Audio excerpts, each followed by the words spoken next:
তবে এই দেখে খুব খুশি হইয়া যায় না, পিকচার কলে আভি বাকি হয় মেরা দোস্ত, ওইটা আমরা আজকে আলাপ করব। যেদিন মোটা বেঞ্জির নিষেধাজ্ঞা পায় ঠিক সেই দিন সকালবেলায় আমি ভিডিও দিছিলাম, এটা যদি দেখে না থাকেন দেখতে পারেন। সে এবং র্যাব যে নিষেধাজ্ঞা পাইতেছে এটা আমার খুবই শক্ত অনুমান ছিল, কারণ যে আন্তর্জাতিক মানবাধিকার সংগঠন এই নিষেধাজ্ঞার জন্য কাজ করতেছিল তার সাথে এই কেস তৈরির একটা ছোট অংশে আমিও কাজ করতেছিলাম। সেই সময় বেঞ্জিরে আর র্যাবে স্যাংশন খাইলো, সেই প্রথম আওয়ামী সাম্রাজ্য কাইপায় উঠলো, র্যাব কার্যত ঠাসি খেয়ে গেল। এই অর্জনটা বাংলাদেশের জন্য একটা বড় অর্জন। একটা রাষ্ট্রের বল প্রয়োগের ইনস্টিটিউট এত বেশি উদ্ধত হইয়া ওঠে যে তারা মনে করে তাদেরকেও কখনো ধরতে পারবে না। আগে হয়েছে তো তাই, সিরাজ শিকদারের হত্যা করা সোহরাওয়ার্দীর বডিগার্ডের জল্লাদ এসপি মাহমুদ এখনো বহাল তবিয়তে ডাকাত আছে। দেখেন বেঞ্জিরের সাথে আবার সোভিয়েত হলে তার স্বাভাবিক মৃত্যু হবে। ফুন্দের আলো দিল্লি স্টার মুক্তিযোদ্ধা পুলিশ অফিসার এসপি মাহবুবরে নিয়ে যুগলবন্দি কলাম লিখবে, ফেসবুকের নিউজ ফিড ভাইসা যাবে তার বীরত্ব গাথায়। কিন্তু সে যে একটা বাটপাট ঠান্ডা মাথার খুনি বাল্যবন্ধু সিরাজ শিকদারকে কাপুরুষের মতো পিছন থেকে গুলি করে মারছে, সেই ইতিহাস কোথাও লেখা থাকবে না। আমি ইউনূস সরকারের আমলে আন্তর্জাতিক অপরাধ ট্রাইব্যুনালে কইছিলাম এই মালরে ধরতে, সিরাজ শিকদার সহ মুজিব আমলের গুম খুনের জন্য রিমান্ডে নিয়ে জিজ্ঞাসাবাদ করতে। আমি কইছিলাম কবে মরে যায় টোরা যায় আগেই নিয়ে 3rd ডিগ্রি দিয়ে দেন। আমারে কওয়া হইলো একটা অভিযোগ লাগবে। মানে 20 কোটি মানুষের দেশে একজন মানুষ নাই যে মুজিব আমলের গুম খুন অত্যাচার নিয়ে সিরাজ শিকদারের বিচার বহির্ভূত হত্যা নিয়ে অভিযোগ করতে পারবে। যাই হোক, বেনজিরের স্যাংশন থেকে একটা নতুন ট্রেন্ড বাংলাদেশে শুরু হয়েছে, নতুন উদাহরণ, নতুন এক্সাম্পল। মানুষের পক্ষে রাষ্ট্রের দমন পীড়নের মাস্টার মাইন্ডরা সমঝে চলবে। ডিজিএফআই, আর্মি, আরো কিছু খুনি অফিসারকে যদি সুতায় দেওয়া যায়, হাসিনা সহ হাসিনার কিছু মন্ত্রী এমপিরা সাইজ করা যায়, সব ঠান্ডা হয়ে যাবে। তাই এই বেনজির হইতেছে আওয়ামী লীগের হার্ড পাওয়ার। আওয়ামী লীগের সফট পাওয়ার আছে কিছু, সেইগুলোরও সাইজ করতে হবে, সেগুলো আরো ডেঞ্জারাস। যেমন এই এনাস আলমগীর, এনাস মানে বুঝেছেন তো, আব্দুল তুষার, নটি, মেহরাফরোজ শাওন, মামুন, মঞ্জুরুল আলম পান্না, ফজা পাগলা, সবাই যারাই ফ্যাসিবাদের পক্ষে বয়ান উৎপাদন করে যাচ্ছে তাদেরই দৌড়ের উপরে রাখা লাগবে। এখন কইতে পারেন বাংলা লুথার কিং তো আব্দুল তুষারের সাথে লাঞ্চ করে লাঞ্ছিত হয়, হ্যাঁ, এনাস আলমগীর তো ফুন্দায় মানে ফোন মারে। হ্যাঁ, এইগুলোরে কেমনে সাইজ করবেন? হ্যাঁ, আরে বাবা, সেজন্যই তো কবি কইয়া গেছে, লুথারের কাজ লুথার করিছে, খাতির করিছে তাই বলে কি সাইরা দেওয়া হাঙ্কেরের শোভা পায়? বাংলাদেশ তো এত সহজে শান্ত হবে না।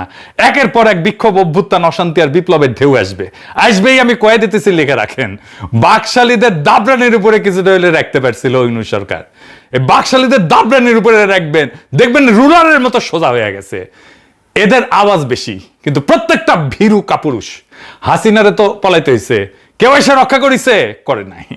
খালেদা জিয়ারে যেমন বালুর ট্রাক থেকে উদ্ধার করতে পারে নাই, ঠিক তেমনি হাসিনারও এসে কেউ রক্ষা করে নাই। এই দলগুলো এরকমই, বিএনপি আওয়ামী লীগ দুটাই এরকম। সোহরাওয়ার্দীর বডিগার্ড পটল তুলেছিল, কেউ আগে এসে দাফন করার কথা কয় নাই, এত এদের জানের ভয়।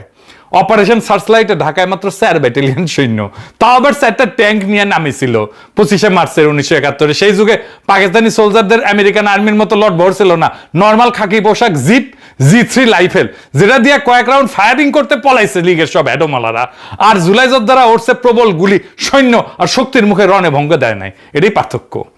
ওই শক্তিরে আমরা ঘরে ফিরাইছিলাম, জুলাইয়ের শক্তিরে, কোনো বড় দুর্ঘটনা ছাড়াই। ভাবছিলাম এই জাউড়াগুলা, বাকশালীগুলা ভালো হবে, নিজেদের ভুল বুঝবে, ক্ষমা চাইয়া অনুতাপ করবে। ওরে মা, এগুলা আবার ফস ফস কইয়া ওঠে। এই দেখেন, জাউরা পান্না কয় হেলিকপ্টার দিয়ে কোথায় গুলি করিছে? হেলিকপ্টার দিয়ে গুলি করছে কারা? কোথায় দেখেছেন হেলিকপ্টার দিয়ে? রিয়া গোপরে মারছে কে? আহাতে মারছে কে? কোথায় দেখেছে হেলিকপ্টার দিয়ে গুলি করছে? শুনিছেন? শুইনা মনে হয় ঠ্যাং টেংরি ভেঙে দিই। এখন ওরা পাবলিক রাস্তায় গণধোলাই দিলে সেটারে মব আর দঙ্গলবাজি কইয়া সিকিউর পারবে কেউ। মনে রাখেন, আগামীতে যে যুদ্ধ আসবে সেই যুদ্ধের শুরুতে লীগরে আরো মানসিকভাবে দুর্বল করতে এইরকম কয়েকটা লিগেল লেসপেন্সারের জুতার মালা পরায় ঘোরানো লাগবে, পাছায় চাকা কঞ্চিদের চাপ গানো লাগবে। লীগের মরাল সাথে সাথে কোলাপস করবে। আর যেগুলো টার্গেট করবেন ধানমন্ডি 32 মুজিবের অবশিষ্ট সমস্ত স্মৃতিচিহ্ন, সুধা সদন, শেখ রেহানার বাড়ি, শেখ রেহানার শ্বশুর বাড়ি, তারেক সিদ্দিকীর বাড়ি ঘর, কাউয়া কাদের বাড়ি, এডিটর শেপ কাউয়ার সাউন্ড দেন আরো জোরে, হ্যাঁ আরো জোরে দেন, হ্যাঁ হয়েছে।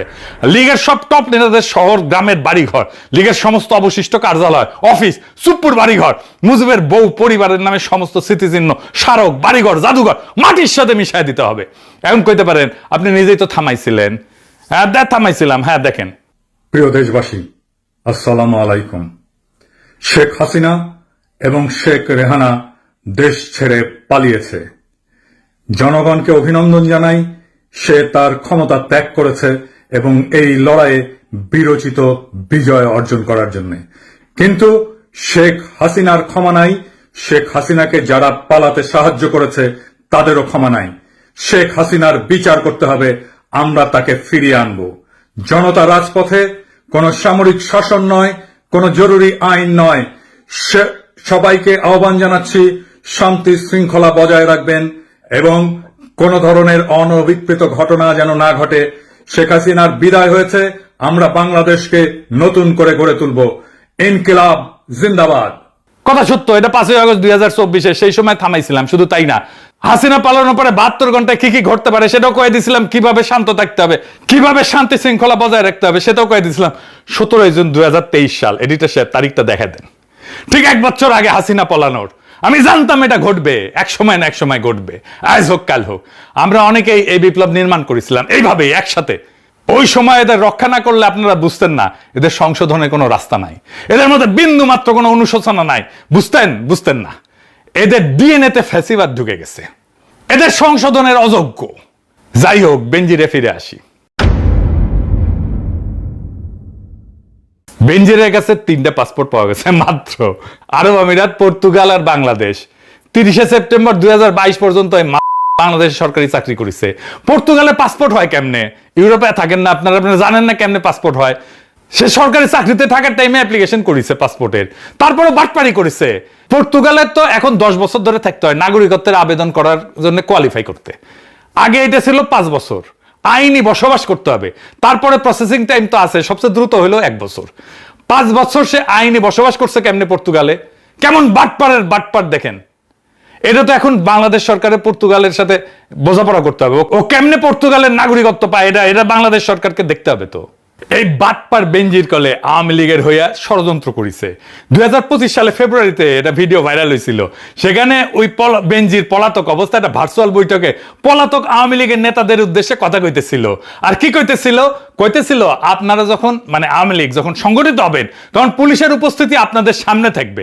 শুনেন, আমিও চেষ্টা করতেছি যারা চাকরিতে আছে যোগাযোগ করার জন্য, একটা প্ল্যাটফর্ম করার জন্য। যদি এটা করতে পারি ইনশাআল্লাহ আরো সুবিধা পাওয়া যাবে। শুনেছেন? ওই আরো কইছিল বিএনপি এরশাদের আমলে অনেক এমপি পুলিশের ভিতরে নিজেদের লোক ঢুকাইছিল, সেই লোকেরা এখনো পুলিশে আছে এবং রাজনৈতিক অবস্থান নিতে প্রস্তুত। আর কইছিল পুলিশ আর প্রশাসনের 90% নাকি আওয়ামী লীগের সমর্থক। আসলেই তো তাই, হ্যাঁ। এবং তাদের সাথে যোগাযোগ রেখে পরিকল্পনা করা হইতেছে। আসলেই তো ওই কথা তো সত্য। পুলিশ অ্যাসোসিয়েশন তখন তো তীব্র নিন্দা জানাইছিল, কিন্তু কথাটা সত্য। কইছিল তারা যে এটা ষড়যন্ত্র এবং রাষ্ট্রযন্ত্রের সামিল। বুঝেছেন তো? বেনজিরের ওই পরিকল্পনা অনুযায়ী এখন আওয়ামী লীগের মিছিল হচ্ছে আর পুলিশ মিছিল করতে দিচ্ছে। এখন তো তাইলে বেনজিরের বিরুদ্ধে রাষ্ট্রদ্রোহের মামলা করা উচিত লুথার কিং এর সরকারের, ঠিক কিনা কন?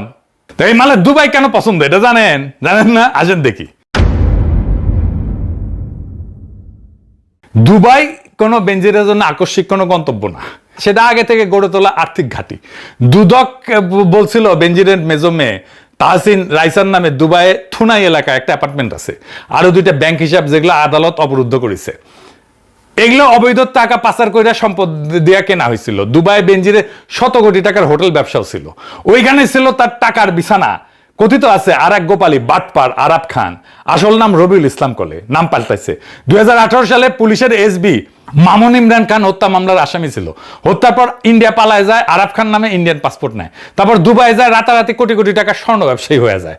2023 সালে আরব জুয়েলার্সের উদ্বোধনে গেছিল ক্রিকেটার সাকিব আল হাসান, বাটপার, হিরো আলম, অভিনেত্রী দিঘি, আরো অনেকে বলে এই আরাব নাকি বেনজিরের টাকায় ব্যবসা করে। বেনজির অবশ্য নিজে কইছে আরাব ওরফে রবিউল ওরফে হৃদয় নামে আমি কাউকে চিনিই না। তো তোর আমলে বাটপার পুলিশ খুন করে ইন্ডিয়ান পাসপোর্ট নিয়ে পলাইলো কেমনে রে মাদার বোর্ড? ওই নিজে পালানোর ব্যবস্থা করে দিছে। আর ইন্ডিয়ার পাসপোর্ট কেমনে পায়? ইন্ডিয়ারে কয়া না দিলে এই দুবাই সেভ হ্যাভেন হয়েছে দুর্বৃত্ত আর বাটপারদের। ইরানের সাথে আমেরিকার শান্তি চুক্তি হইলে দুবাইয়ের অর্থনৈতিক, কূটনৈতিক, রাজনৈতিক গুরুত্ব এমনিতে কমে যাবে। এই দুবাইয়ে কয়েকদিন আগে দেখেছিলাম না সিল করতেছে আওয়ামী লীগের শামীম ওসমান সহ আরো অনেকে। সব কয়টারে ফিরে আনতে হবে। বেনজিরে ফিরে আনার জন্য রেড অ্যালার্ট জারি করেছিল ইউনূস সরকার। ইন্টারপোল এগুলো নিয়ে কিছু করে না, ফেলায় রাখে ফলো আপ ছাড়া। ফলো আপ করেছে কিনা বিএনপি আদৌ এটা নিয়ে তৎপর ছিল কিনা সেটা বোঝা যাবে, সে আসলে ফিরাইতে পারে কিনা, ফিরানোর পরে মানবতা বিরোধী অপরাধের দায়ে অভিযুক্ত করে কিনা। কারণ এখন তার নামে আর্থিক দুর্নীতির মামলাই আছে, শুধু মানবতা বিরোধী অপরাধের কোনো মামলা করলে নাই ওর নামে। দুবাইয়ে থাকা অন্যদের ফিরে আনে কিনা বিএনপি সেটাও দেখার দরকার আছে। বাটপার আরাফ খানরে ফিরে আনার দরকার। কার টাকায় সে ব্যবসা করতেছে সেটা জানা দরকার। সে কেমনি ইন্ডিয়ান পাসপোর্ট পাইলো সেটা জানা দরকার। হাদির খুনি ধরা পড়লো না ইন্ডিয়ায়, নিয়ে আসছে তারে আনে নাই। এর মধ্যে তো মমতা হাটে হাড়ি ভেঙে দিছে, অমিত শাহকে উদ্দেশ্য করে কইছেন না কাকে দিয়ে খুন করাইছেন, দেখান এডিটার সাহেব, আবার দেখান ওইটা। টিএফও করতো না, বাংলাদেশ থেকে একটা বড় খুনিকে এসটিএফ অ্যারেস্ট করেছিল জেনে রাখুন, যা নিয়ে বাংলাদেশে অনেক রেভুলেশন হয়েছিল। বাংলায় যখন চলে আসে তখন আমাদের এসটিএফ তাকে ধরে, এটা তাদের ক্রেডিট। তারপরে হোম মিনিস্টার নিজে আমাকে ফোন করে বলছেন आप थोड़ा आपको बंगाल पुलिस को बोल दो ये बात बाहर में नहीं कहने के लिए। দেখেছেন, তারপরে এখন সব চুপ। ওর মানে ফয়সলরা আনবে না ফিরায় বাংলাদেশে, হাদি হত্যার বিচারও হবে না, কারণ কর্তাই এই হত্যাকাণ্ডে জড়িত। ও শহীদ হওয়ার আগেই কয়ে গেছিল আমার হত্যার বিচারটা কইরেন। যে আমাদেরকে গুলি করার আগ পর্যন্ত কোনো কিছুরে আমাদের গায়ে লাগে না, যতক্ষণ না পর্যন্ত বুকে বা মাথায় গুলি চলবে ততক্ষণ পর্যন্ত আমরা কোনো স্ট্রাগল মনে করি না, এবং এক্সট্রা কোনো সিকিউরিটি লাগবে না। শুধু আমাদেরকে যদি কেউ গুলি করে মেরে ফেলে তাকে যেন ধরে বিচার করা হয়। আপনি যদি আজকে আমাকে, জাবেরকে, আমাদের টিমকে মেরে ফেলেন এবং তার যদি বিচার করতে না পারেন তাহলে নতুন কেউ জন্মাবে না। শুধু এই জন্য তার বিচার করে ফেলতে হবে, আর কিছু স্পেশাল সিকিউরিটি লাগবে না। শুনেছেন, কোন ঘটনাকে সরলভাবে বিশ্বাস করবেন না। তো ফয়সল ধরা পড়ার পরে সবাই উল্লাস করেছিল না, কি মহাকাজ হয়ে গেছে, এখন কি হইল? তাই কই কোন ঘটনাকে সরলভাবে বিশ্বাস করবেন না। আমি আর একটা ঘটনার উল্লেখ করতেছি, আমি জানি না এর সাথে কোনো যোগাযোগ আছে কিনা, তবে উল্লেখ করে আপনাদের দেখাই দিতেছি। জিনিসটা দেখাই দেওয়া দরকার, আসেন সেটা একটু দেখাই। কয়দিন আগে বাংলার লুথার কিং কক্সবাজারে গেছিল না, উঠি রামাদা হোটেলে থাকার কথা ছিল, পরে বাতিল করেছে অবশ্য। এই রামাদা হোটেল কার জানেন? বেনজিরের মতো অভিজাতেরা কখনো নিজের হাতে টাকা ধরে না। হাসিনা যেমন নিজে ধরে না, এস আলম রে দিয়ে ধরায়। বেনজিরেরও একটা ক্যাশিয়ার ছিল, ওরাই সম্পদগুলা ধরে রাখে। এই অদৃশ্য স্তরটাই হইতেছে আসল কাঠামো। বেনজিরের ক্যাশিয়ারের নাম হইতেছে জসিমউদ্দিন আহমেদ, চান্দানাইশের সাবেক উপজেলা চেয়ারম্যান, জেসিকা গ্রুপের ব্যবস্থাপনা পরিচালক। এই জসিমকে একাধিক সংবাদ মাধ্যম বেনজিরের ব্যবসায়িক সহযোগী বা ক্যাশিয়ার হিসেবে চিহ্নিত করেছে। 2024 সালের 4 ডিসেম্বর তাকে ঢাকার লা মেরিডিয়ান হোটেল থেকে একটা মারামারির মামলায় গ্রেপ্তার করা হয়েছিল। 5 আগস্টের পর আটক হয়েছিল।